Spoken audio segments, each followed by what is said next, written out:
Welcome to Zurich. This city has effectively become a giant bank vault. More than $2,000 billion is said to be hidden away here in foreign money. It's that money the international community says that it wants to get its hands on. Switzerland, home of the cuckoo clock and rolling hills. It also prides itself on banking secrecy.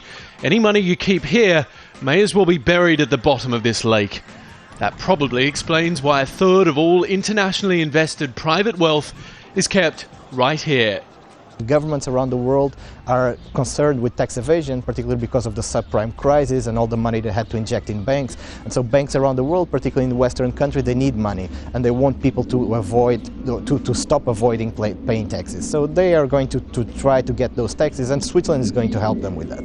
So the world is getting tough on banking secrecy and chasing down the missing millions. Like other tax havens, Switzerland has agreed to start sharing information with other countries, but only if the other country already has enough evidence of wrongdoing. Al Jazeera has learned that Swiss banks are still guaranteeing their clients secrecy. The industry's self-regulating authority is even promising that other countries will not be allowed to go on so-called fishing expeditions. Would the Swiss Bankers Association deny that there is money being kept here that taxes should have been paid on before it was brought here? I think one can't deny that. The system can be abused for people who don't want to pay taxes at home.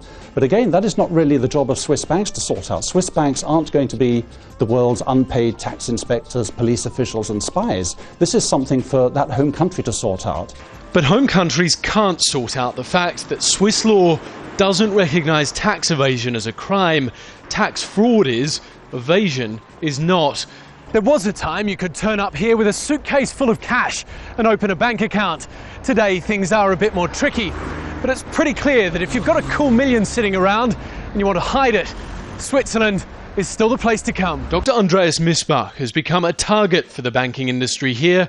He's one of the few people in Switzerland prepared to speak out. Tax havens are being shut down, but is that what's actually happening in Switzerland? No, it's not. Until March of this year, Switzerland didn't give any information on any case of tax evasion, and that probably will change for some countries, for the more powerful countries that actually can renegotiate double taxation treaties. But it will not, this is not a real clampdown on tax haven. So as we continue our journey through the tax havens of the world, Switzerland, it seems, has no intention of ending a centuries-old tradition. Hamish Macdonald, Al Jazeera, Switzerland.